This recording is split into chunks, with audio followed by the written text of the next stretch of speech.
Presence attacks are a new form of strike action in 7TV fantasy.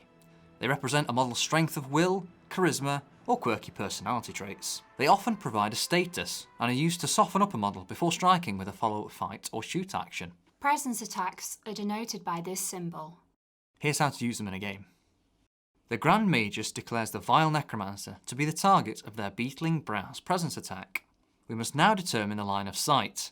The Vile Necromancer's head or body must be partially visible to the attacking model. The Grand Magus must also be facing the Vile Necromancer, with the front half of the base, or 180-degree arc, angled towards the target. If any of these conditions cannot be met, the attack sequence ends immediately. As we can see, the Vile Necromancer is firmly within the Grand Magus's line of sight. Now, we must check to see if the Vile Necromancer is within range of the presence attack. Each strike will have a range listed on the profile card. The Beetling Brow's attack has a range of 10 inches. If the target is outside the range of the chosen attack, the strike sequence ends immediately. As demonstrated, the Vile Necromancer is less than 10 inches away and is therefore eligible to be the target of the presence attack. If the target is within both range and line of sight, then they must make a defense roll. This roll represents the model's ability in that moment to dodge, duck, or otherwise deflect the incoming attack.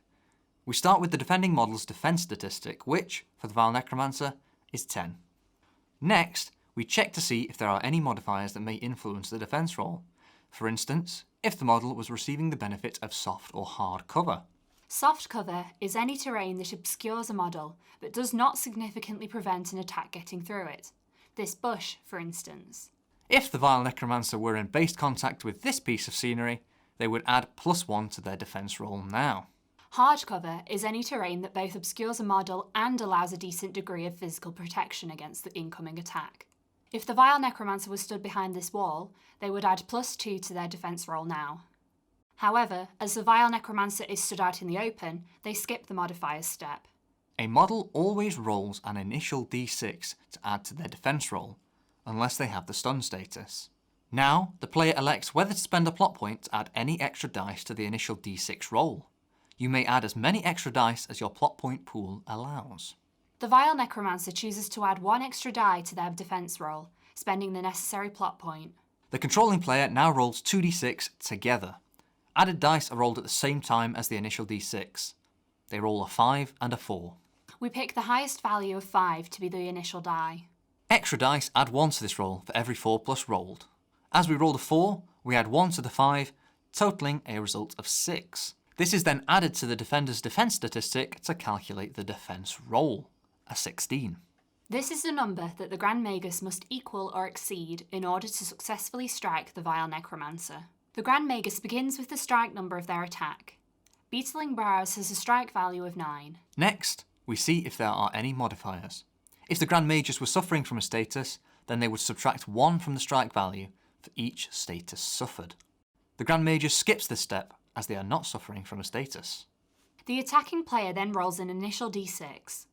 As before, they may choose to add extra dice for plot points.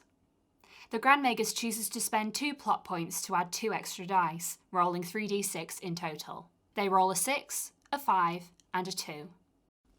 As we can see, the 6 is the highest result. A 5 grants +1 to this result, but a 2 does not. The total of the roll is 7. Added to the strike number of 9, also totals 16. Because this ties the defense roll, the attack is successful. The Vile Necromancer now suffers the attack's effect, shown on the attacker's profile card. The distracted status is applied to the model. Place the distracted token next to the base of the target. This concludes the strike sequence. In an activation, a model may take 2 actions. They can move twice, move and shoot, or move and fight. They cannot normally fight twice, shoot twice, or shoot and fight.